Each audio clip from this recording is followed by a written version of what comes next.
my recording. Let's roll back just a bit. In this class, we're going to talk about why you need to play test because it can change your life. Joke, joke, joke. You need to play test. If you're at the live lecture, you would have heard my joke and life story, but because you're watching the recording, you don't get to see that. That's a good incentive. Okay. And in this lecture, we're going to talk about why to play test, how to play test, when to play test, tips to play test, resources to play test. Okay, let's go back. You need to play test because you're corrupted. Okay, cool. We're back on track. If you're a level designer, if you're a level designer, this is how you engage with your levels. You just rush through them because you basically know where every obstacle is and you know how to play the game. And if you're basically testing your levels as Captain America is rushing through this obstacle, it is not giving you important information about how difficult the level is or how fun it is because you lost your relationship to that experience. Another problem is when you're making a game, you get very, very focused. Some your ideas about what's going on becomes very narrow. I talked about this in section, but let me reiterate. This is one of my highest achievements in life. So I wanted to. We were working on a VR game, and in this VR game, these are the enemies that basically come and float down from up above. And I've spent several hours ensuring that the. Can you see my mouse, by the way? Let me just ask you. I'm pointing at some things. Okay, sweet. Thank you. So I've made sure that the moment this cube actually landed down, the wing flaps lined up with its velocity being zero, right? Um, but because I didn't know what animations, the way I did it was basically calculating like times and using sinus curves and doing actual manual rotations and mapping them to the timing and velocity. It was so unnecessary. Um, did I optimize? Okay.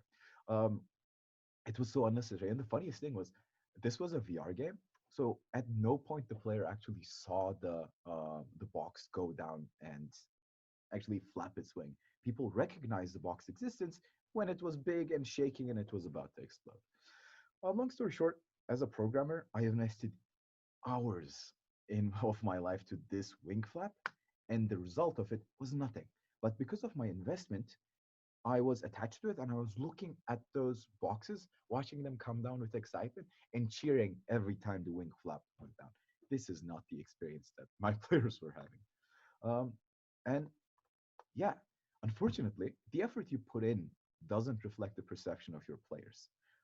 And yeah, I haven't learned from my mistakes. I still spend so much time on silly things. But yeah, I mean, it's incredibly important to manage your time and really focus on things that matter.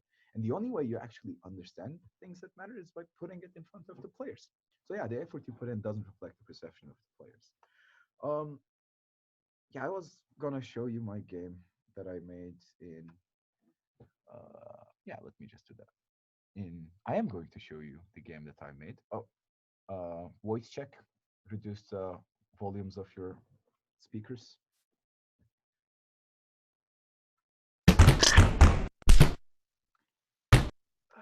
Okay. I don't know how to move the. We didn't implement the ability to minimize the screen or make the screen windowed in our global game jam game, and I don't know how to move to the other screen, so I'm going to skip this bit.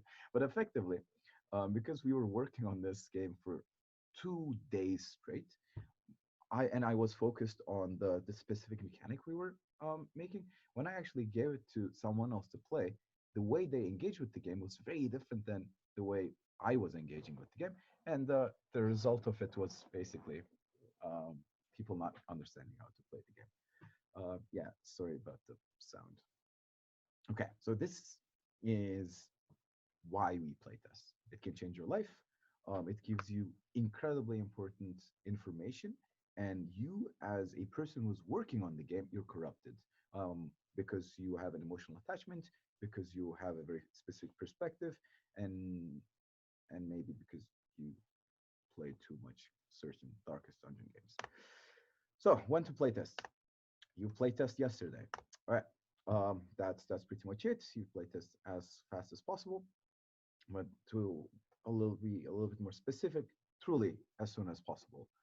Um, one thing that we all need to realize is that we are not designing for ourselves. As game design students and people who decided to go to college to really craft this understanding of playing, we do not represent the majority of the world. Um, so it is really important to, before you get too much deeper into the development cycle, put your game out there in front of another human being to ensure that um, game resonates with people who are not game designers. I mean, you can make games for that niche audience, which are game designers. You will not make that much money, and it will not spread a lot. And the systems education, we unfortunately infect you with these type of thinking, but not everyone has that. So keep those things in mind. And you also need to find the fun. Something that you think is fun might actually end up not being the fun. Um, and finding the fun is a whole different lecture that we can talk about. But it refers to the idea of being flexible about what the game is. Instead of I have an idea, I'm a designer, I'm perfect being, I'm going to materialize the perfect game. You actually make something and then find the fun in that mess and then try to make it grow and become bigger. And that's why, and when people don't do that, sometimes they spend like a decade working on a beautiful crafted project, but it just doesn't resonate with people. So don't be a hermit in the mountains. And yeah, when should you play? That's like gameplay first. Tad would probably know this phrase intimately well. It's one of the 8 tenets of Blizzard, I think. Um, I subscribe to it to the most extent, not always, but whenever you have blocks that are moving around, simple things, that's good enough to playtest. And in board games, if you just some scrap of papers, you can just get started on using them to playtest. So when to playtest, just as soon as possible. Now let's talk about how to playtest, and it is relatively important. And I'm going to speaker check once again. Sounds are coming in. All right. So this is AGDC talk. Vent te Groeg. In the game, there's targets. They are hiding behind things or inside of things, and the only way to find them is by like unfurling tent flaps or like cutting through bushes or slamming doors or poking crocodiles. I've been thoroughly testing hidden folks and all the games before that for more than 7 years now, and evil data was lurking all along. So to explain to you what evil data is, here's an anecdote. A long time ago, I playtested hidden folks at some event. This may be 2 years ago. And at the third area of this, there was a hint for a target that was in the garage. Most people relatively quickly told me they didn't know how to open the garage door. They like tapped on the door, but nothing happened, and they couldn't figure out why it wouldn't open. And most people quickly quit after that. So the situation was that you need to drag it open, right? It's like a simple drag, but previously you would only have to tap on things. So the next day, I implemented a solution to this problem that the playtesters suggested to me, which was a tiny hand that shows you how to open the garage door. And this worked really well. People know they can open the garage door now. They sort of like act like their hand is a small hand. But now the game has become really boring. Any previous feeling of exploration is completely gone, and people feel like the game is treating them like a baby. And this bothers me for like a month or so before I realize I made various mistakes in playtesting and implementing this feature. I listened to suggestions from people who didn't understand the problem or did not understand what I wanted to achieve with the game. The people at the event weren't really patient enough, and so they didn't really take the time to explore, hence they didn't really find out how to open the door. So turns out the problem wasn't necessarily that the game did not tell people what to do, the problem was that the game was not telling people what not to do. I realized that players would almost always tap on the garage door, right? But in reaction to that, the game did nothing. Okay. What do you think he implemented? How would you solve this problem as a game designer? He's about to talk about what he did as a response to this instead of the um, sliding hint. The question is, how would you solve the problem of people not understanding how to open the door, garage door? Yeah, that's an interesting one. I like that, Jackie. Yeah, I think I hope he added that actually. I don't. He's not going to talk about that, but that's definitely one a similar idea. Yeah. Anyone else?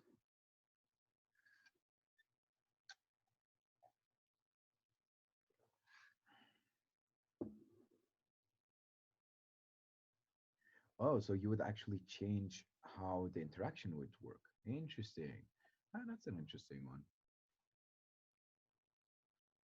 Yeah. See, Um, there's a definitely conversation there about whether to match the game to your players or ensure your players matches your game.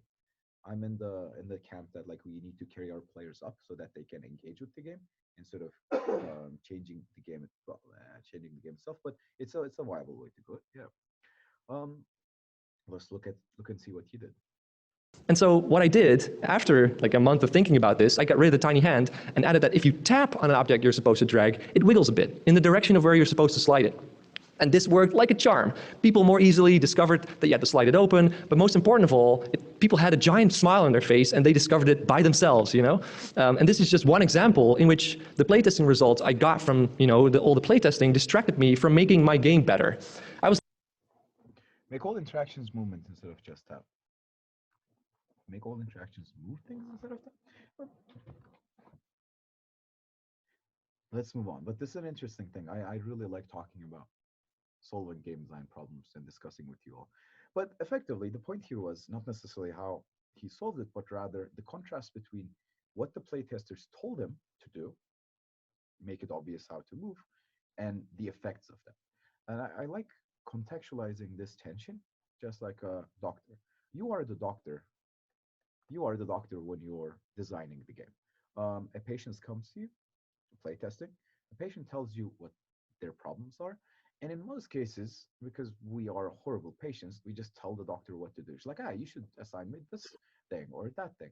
But at the end of the game, do not take suggestions from the patient. Just listen to them and try to understand what they are saying and try to look at the root cause of the problem without compromising from the vision of the game. And this is important because sometimes people are going to say like, oh, you should do this, you should do that, and give you different types of information. But if you look deeply, you might be able to trace it back to a source. For example, in one game, they might say, oh, there should be more power-ups. But the implication of that statement might be that the weapons they have just don't feel strong enough, right? So maybe it's not adding power-ups to the system, but it's a symptom. The symptoms of we need more power-ups is actually them not feeling empowered in the game. So it's your task as a game designer and a user researcher to get this data and extract things and not necessarily look at the suggestions directly. Um, Another one is you need to know what to look for. Just giving a game in front of a person saying like you should go play is good, but you can do better. So and then you need to know how to, if there's a problem, if there's a leg injury, going with our doctors, don't treat it with head massage. Understand where the problems you think you have in your game and try to specifically tailor your questions or set up your playtest to answer specific questions. And you should know what type of failures and challenges you want to have in your game. So you can actually use that vocabulary to be specific in your design decisions and also the question. If only there was a taxonomy. Maybe we talked about it. We're not going to go deep into it, but this tool will be useful while you're playtesting and thinking about your playtests and data. Now let's look at another talk that is focusing on this question. This is also a giant lie. So, what these all boil down to, though, all of these objections are just excuses because the people making them really just want to have the right answer. Because that's so satisfying, and it's really scary to admit you don't know something in front of your peers or your colleagues or your boss. But the one thing I think everyone can agree on, unless they're truly insane, is that they want to make better products faster. So at least you can start there. You can say, okay, I don't want to do research, you don't want to do research, but we want to do whatever it takes to make better products faster. So how do you do this? It's so simple. It's one simple process. You figure out your questions, you gather data, you analyze the data. That's it. Whatever kind of research you're doing, that's how it goes. And there are many, many ways to answer these questions once you have them. You can just do some critical thinking, which I think more people should do. You can observe people in the world, you can interview people, you can read other studies. You can do all of these things to get information, and then you just analyze what you found, and then you've done research. And then you can take those insights which will fit into any process. I know of no design or development process that finding new information can't fit into, and then hopefully more success. So, first I want to talk about forming questions. And a lot of times when you talk about research questions, people think, oh, these are the questions that you ask people you interview. But they're not. They're the questions that are the whole reason you're doing any research at all. Questions are very important because questions determine your results. If you just look at some data without having a research question in mind, you'll just look for whatever patterns are there. And those patterns are going to be the ones that match, the way that you hope or wish the world works. And that's exactly it. There's a lot of value in actually just play testing a game and seeing where it lands, and that's very important. But in your head, why, what information do you need to make your game better? Do you want to know how fast people are solving your puzzles? Do you want to know if weapons feel actually satisfying to use? Do you want to know if movement matches what your character should move like, or what the people think what your character should move like? And if you prime yourself to look out for these things, you will be way more intentional in the specifics of how you run your playtest and what type of questions you ask your participants. So every time you approach a playtest, check in with yourself and check in with your team and decide what information we need to um, to make our game better.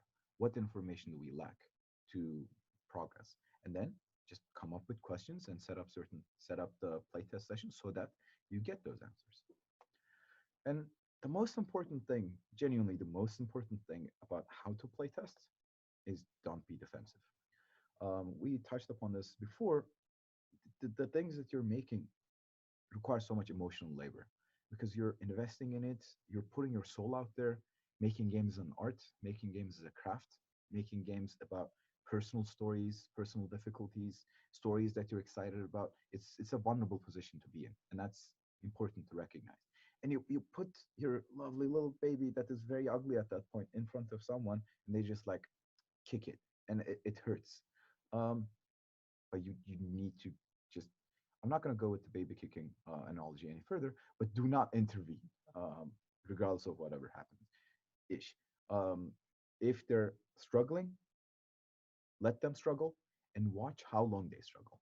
Are they struggling for 20 seconds and then giving up, or are they struggling for 10 minutes? That's great.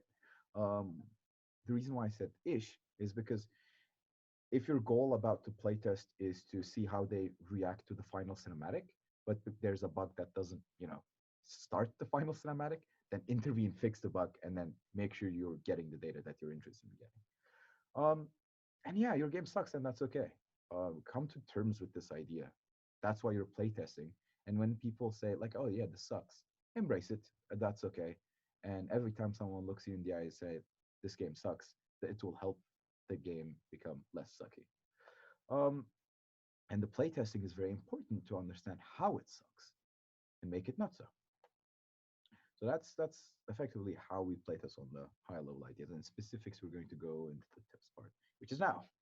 So there's a bunch of tips from me. These are small tidbits. Try to use them. One, introduce your game as if someone else's. Why would you do that? People understand, especially in this department, people understand how emotionally taxing making a game is. So they're not, many people will not actually look you in the eye and say this game sucks, but you want them to. But I will actually tell you that your friend's game sucks because while having a conversation with you, I'm not going to hurt their feelings. So if you actually make it more socially acceptable for a playtester to give you honest feedback by reducing the emotional burden on them, we'll actually get more effective data. Two, record your screen with the player's face. Yesterday's or on Wednesday's lectures, you saw me with my face on the bottom. Um, do I have a video? Yeah. And then that's incredibly important. You can use software like OBS, any screen capture, because what it allows you to do, and that's like gold data, it actually allows you to overlay what the players showing emotions wise with their face and what's going on the screen. And you can even do some rough analysis to guess where they're looking at or how they're reacting to the events. Maybe you give a joke, that a joke happens, And then you can actually see how it lands if you have the player's face on that. And related to that, look at the player's face. Do not look at the screen while they're playtesting. Look at their face. If possible, look at the screen and their face at the same time. Because people are emotional creatures. And what happens is we played a game on an emotional, personal level, and we reacted. Yeah, yeah, if bombs are golden feedback. Exactly. Um, we engage with the games on an emotional level, and that's the most raw data that you can. That's the truth. If the player is actually having fun, laughing and giggling, and at the end they say like, yeah, the game wasn't fun, yeah, don't listen to them. This usually doesn't happen. What happens is the inverse of it. It is obvious that the player is like checking their phone and actually not having fun, and they come up and say like, yeah, it was pretty good, nice, yeah, yeah, good job, I'm gonna go grab pizza now. People's faces and curses, more importantly, they don't lie. They lie less.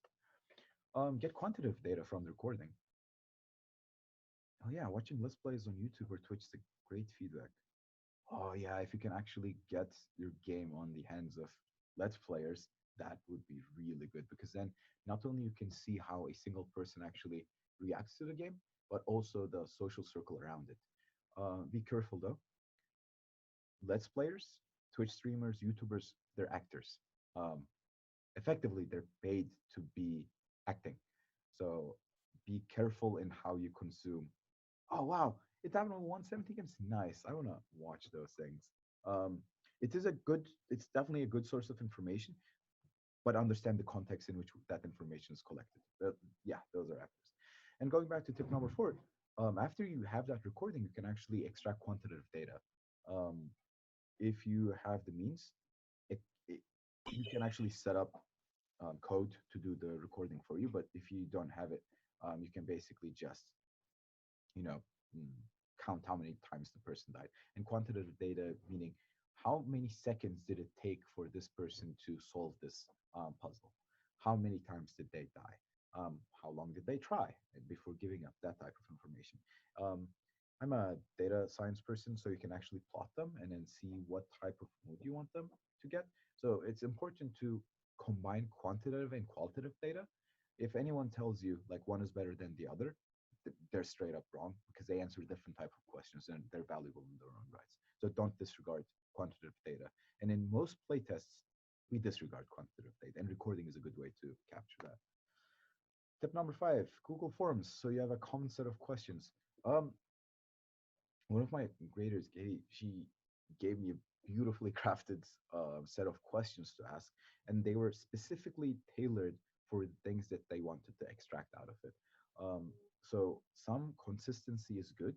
In many cases, what happens is the person plays, and then you just ask them questions like blah blah blah. Consistency is good because the way you ask a question actually has a huge influence how the answer is coming. The way you phrase it, like how much fun did you have, or did you have fun, or how did you like phrase it? um, would you like to keep playing, please, question mark. So ensuring that it is common across testers, and it's like across a common across people who conduct the test is a good idea. um, there are some that are genuine. Sorry, I'm reacting to the chat. Rocky basically said that there are some people who are let's players that are genuine. Um, I disagree. I think they might think that they're genuine, but there is a physiological effect of being on camera. Right now, I'm performing for you, right? You all. I do not use my hands this much. And there are like a lot of different things that affect it. That being said, there's a scale between PewDiePie and your 30 viewer streamer, and the difference in qualitative feedback or feedback you will get changes a lot. But you still be conscious. But also, it's a good point. Yeah. But tip six: act as if you're taking notes, and then actually take notes. If someone is talking to you and trying to give you feedback, and you're just like crossed arms, nodding like yeah, yeah, they're not going to be engaged. If you're actually acting or showing that you're taking notes and um, validating their effort and energy in it, they're going to be willing to give you more information. And please take notes. Sometimes I see play tests where like people are just watching and chilling, just like, yeah, cool, thanks. and that's just not necessarily a very um, sustainable way, because instead of getting data, and there's so many transformations that happen on that anyway, will most likely remember the things that you want to remember from the playtest. And yeah, ask clarifying questions. Try not to ask them yes or no questions, but rather get them to talk. Did you enjoy the game? Yes, no, or rather like what part of it? Next week, I'll tell my story about having to fire someone on my team at ILM because they didn't take notes. Whoa. Okay. Yes, I'm excited about that story. um, um, yeah. Can you please tell us? So if I ask Tad, can you please tell us more? He might say yes, and that will be the answer to the question. But if I ask Tad a question about what were the steps that led to this decision, then his answer will be much more informative about this incident, right?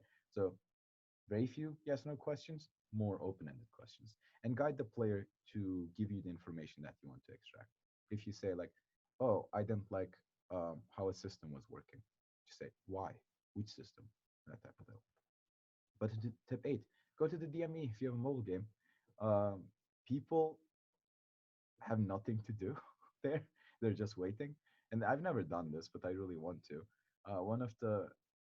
I think it from a GDC talk, someone just had a mobile game, and they had a tablet and just a small like poster saying, like, would you like to play my game?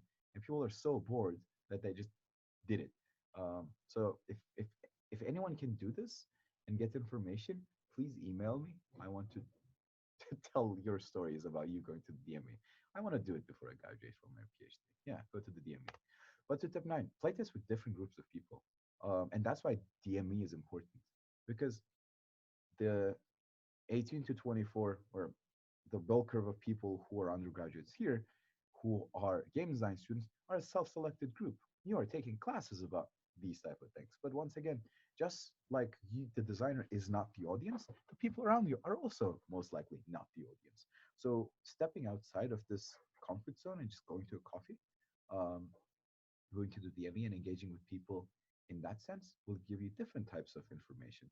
Um, Another part of it is people have different abilities and different capacities, right? So if you're only testing with people who have able bodies, then you'll get a specific type of feedback. But if you expand your horizon to different cultural contexts, to different types of body shapes, to different types of abilities, then you'll actually get a much more valuable type of feedback and see how that works out. But to tip 10, but before but to tip 10, has the DMV really not found a better way of machinations? Yes.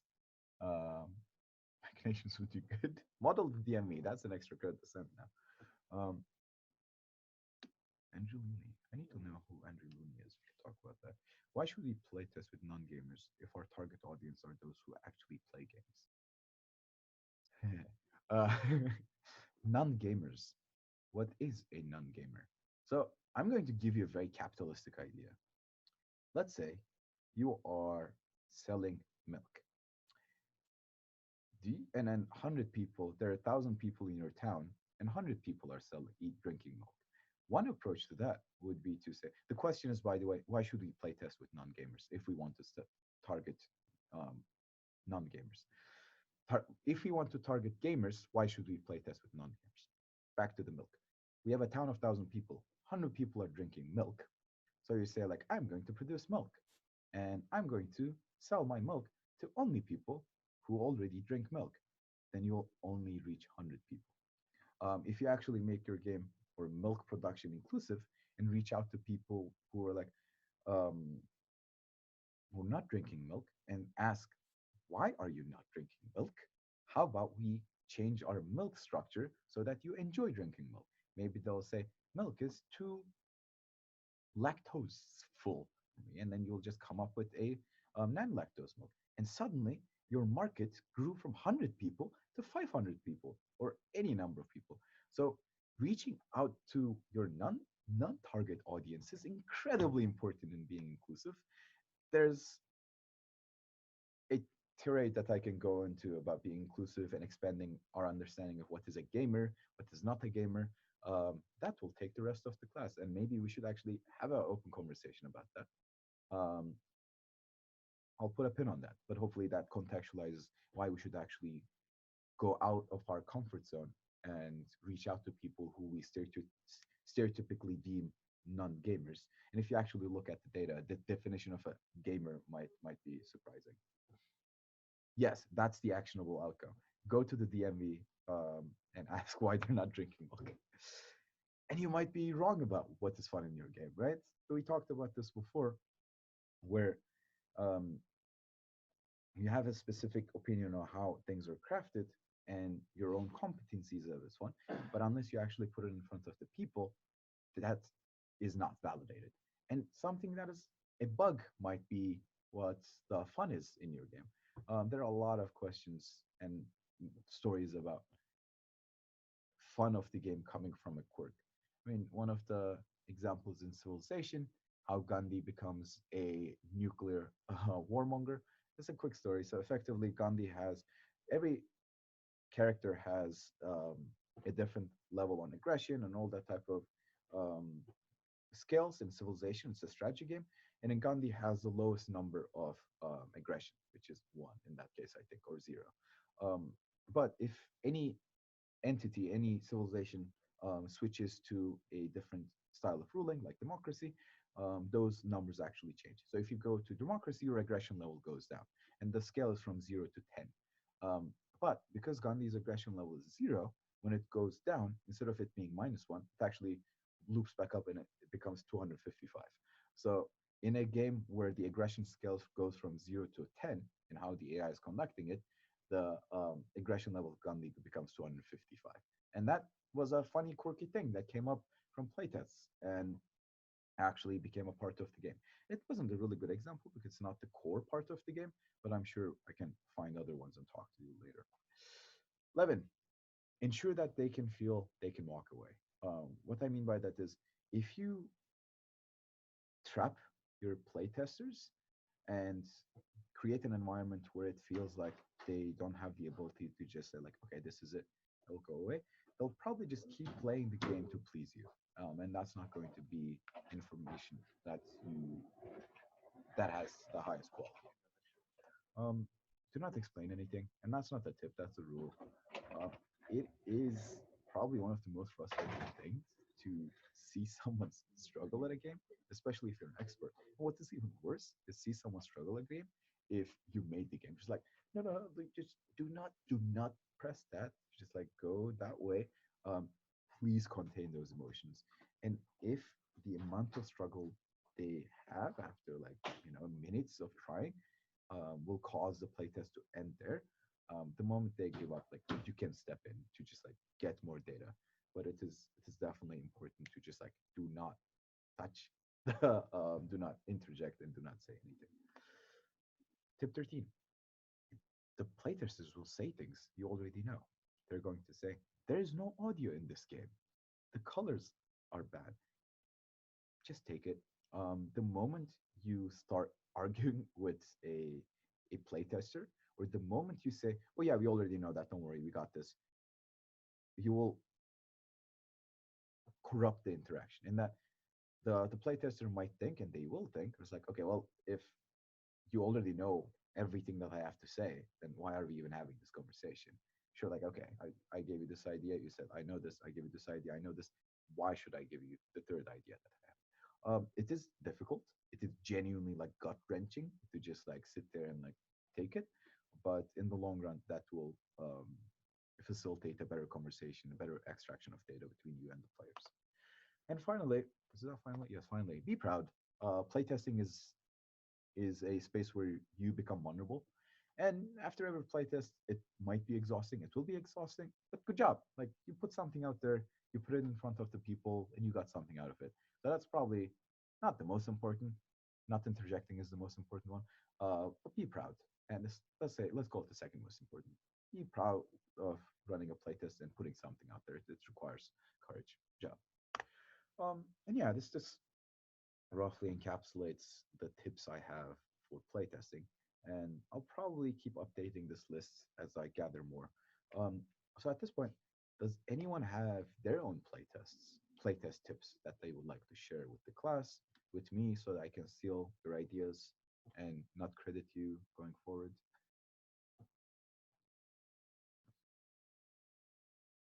If you have any tips that I should add to the deck, type them into the chat.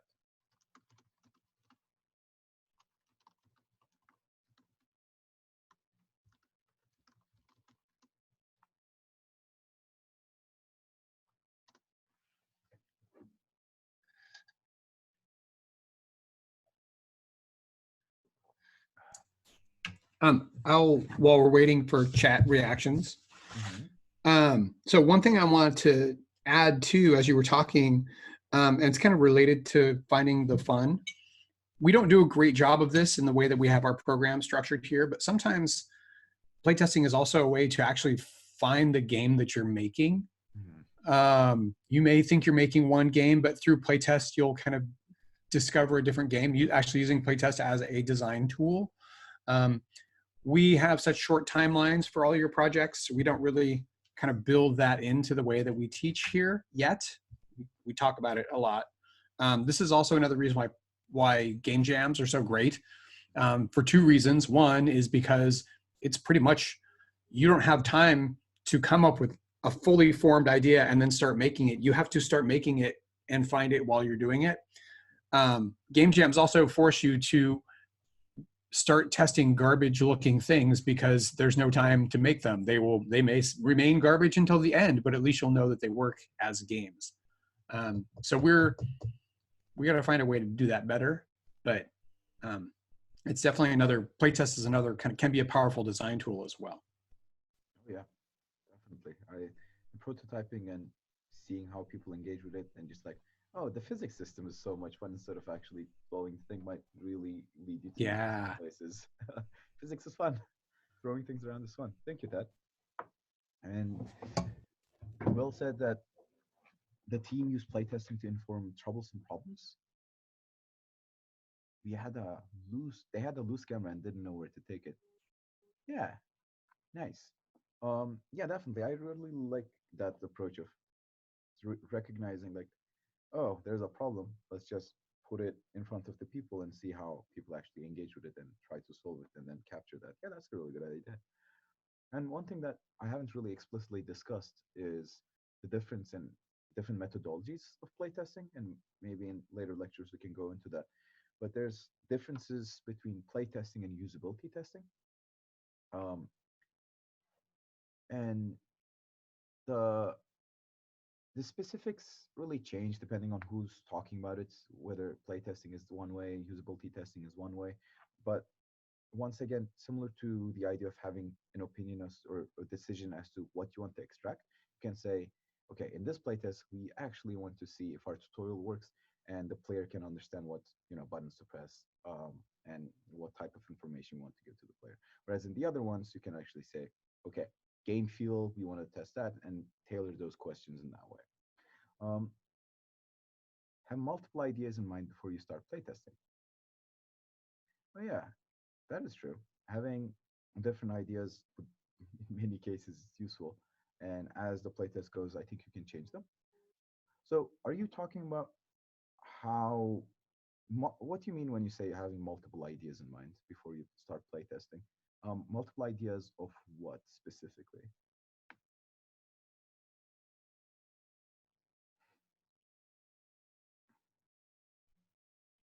And you can also unmute your just speak out loud if you have a microphone.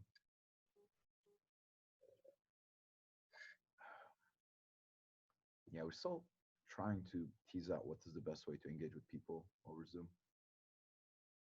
Yeah, no problem. Yeah. Yeah, I think having different ways of engaging and looking at your artifact that you're making is a good idea. And no worries. You can also don't be afraid.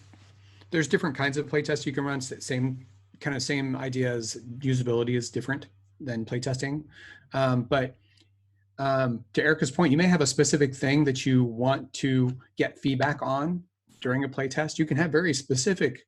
There are the kind of general, just watch, set Marcelo's magic timer and don't say anything for 2 minutes and just watch people and take notes. But you can also be looking for very specific things. You could almost be doing A/B testing and say like, okay, I'm going to have you play this twice. We're going to change the way that your avatar looks in the game. Let us know how how you feel about each one. You can also say, hey, this is a tech demo. So we're looking for feedback on how the physics are working. And this may change from who your audience is. Getting feedback from a professor or from a peer may be a different type of playtest situation than kind of a general public one. So Erica's right. It's totally fine to kind of have some idea about what specific feedback you're looking for. Always, of course, being open to receiving whatever kind of feedback you actually get. Yeah, no, definitely. Thank you, Dad. Mm-hmm. And I think Rocky made a really good point. I should have explicitly stated that. But yeah, when you release your game, you will not be there to help people decide how to play. So letting them struggle gives you very important information about how the game um, does in communicating its own rule set. So that's crucial. And unfortunately, we fail a lot in considering that or think about it too late in the pipeline.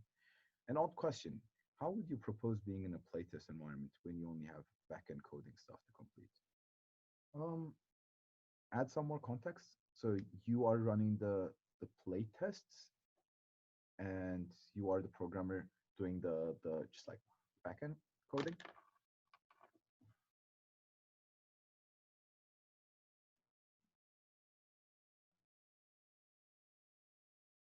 Not everyone has to be present at the playtest. Um, and I think different different experts in the team or different parts of the team can just weave in and out. Your audio engineer can just come in and ask a few questions that they would need the answers to. Um, but yeah, I mean, if you only had the backend stuff, this that's okay. That's the point. Yeah, yeah. Now I understand. If you just have a simple thing, then spend time to reach the minimum playable product as fast as possible. A capsule is fine if you have the backend idea. Let's say you're testing an algorithm. You have an algorithm, right? That is really interesting to you, and that's where the game is going to be built upon. Then you can actually think about what is the minimum viable playable thing that will allow you to get information about how the algorithm is working. So that will not necessarily be directly related to the playtest, but having an understanding of what changes you need to make to the game or the interface that your algorithm will use to interface with the people so that you can actually get information about the thing that you're interested in. In this case, that might be the backend. So I think not necessarily just looking at the thing and asking how can we playtest, but rather asking the question, what do we want to playtest? What insight we want to get, and then building the necessary changes or making necessary changes and building the necessary, interface decisions to actually be able to facilitate that conversation with the players. I think would be important. Yeah, very good question. That also brings up an advanced playtest maneuver, um, which is sometimes you will purposely swap out your high-res geometry, your textured geometry for something more simple like just a capsule, because you don't want to get feedback on the artwork necessarily. You just want to get feedback on the gameplay. This is something that we do all the time when I was working in film. Um, don't show the director of a movie um, super detailed storyboards if you don't want feedback on anything but the camera, the composition. Like, give them purposely shitty drawings so that they know what they should be giving feedback on. Um, it usually happens naturally because you don't have time to make everything look beautiful the whole way through. But it can be a tactic you can use later when you want to get more specific feedback on specific systems, is withhold the other systems that you don't want feedback on if it makes sense. Usually you're going to want to show everything you've got to get all the feedback you can, but sometimes you might want to withhold. That's a pretty good one that I had never considered. But yeah, scaling down and just making more focus seems like a really great idea. And again, usually with our games that we're making here, we don't have time. We never get to that like super advanced playtest level, but maybe something to keep in mind. And the final thing that I just remember is like debug tools, and just having some certain like God mode abilities to just move around in the play space. So testing in the editor sometimes can be better, so you can make like quick tests. If someone dies, something crashes, you can move the player where they need to be. So be conscientious about the space in which you create while you're playtesting, the space you create while you're playtesting. Okay, let's go to our resources. Um, the videos are the resources. The reason why I showed small clips is because I think the whole video has a lot to say from a playtest perspective. I just wanted to extract little bits of it. I'm going to release the slides so you can just go up and watch the full videos, and I will recommend you to. Um, you don't. You don't scroll up in Zoom. And have a cat video. Oh no, it's did not scroll up. Okay, there's a GDC talk about using designing games for cats. What cats can teach you about empathic game design.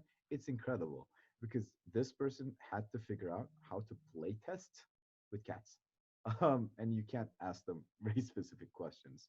So you had to really get creative about the specifics of playtesting, and he got a lot of insights about how to playtest better by playtesting with cats. What what cats can teach you about empathic design? Um, Going a little bit more specific, the the de facto book for testing, game testing, and playtesting is called Games User Research, the book. And games user research is the terminology or the term or the title that the industry people use, where that this is a position. You become a game user researcher and you basically playtest games.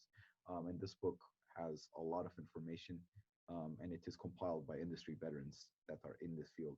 Um, the authors of this book call it the Gerbil, the Games User Research Bible. Take it with a grain of salt, but that's what the book is about. And yeah, so that's the resources. So let's recap. So why are we playtesting? I'm going to ask these 5 questions, so get ready to answer them in the chat. So why are we playtesting?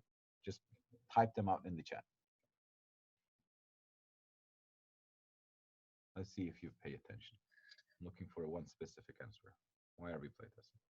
We gotta know if the game works. Yeah, pretty much. Good, because you're corrupted. That's the right answer. And also, I think you are corrupted. Nice. How to playtest? What did I say? I don't think there's a good and to change our lives. Yes. How playtesting? I think it boils down to like keep an open mind and heart. I think not being defensive truly ends up becoming the main part of it. Just like being open and not being defensive, because I think that's the biggest mistake that can corrupt the playtest. Just like jumping in and intervening. Yeah, do not take suggestions from the playtester as well, or be conscientious and look deeper than the suggestion. Ask yourself like, why are they suggesting that? Okay, when are we playtesting? Yesterday. There we go, Sean. And tips to playtest. There are many, but be proud you made a thing. And I think that's just it's important to just give a pat yourself on the back. Making games is tough, and we all need the support. And resources, the games user research book is pretty good. So any questions about playtesting?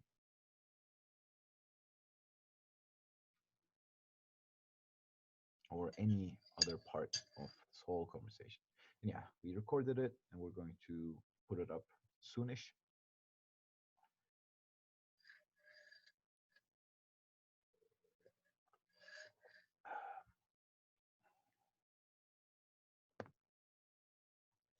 So one thing is that instead of asking any questions, a good tip that I got is like, what questions do you have? So any questions is like a yes no question, which is something I told you all not to do. Well, what questions do you have might facilitate a bit better things. And yeah, not taking feedback personally is definitely a lifelong pursuit. That will make you a better human being, I think, truly, not just a game designer. Right, nice.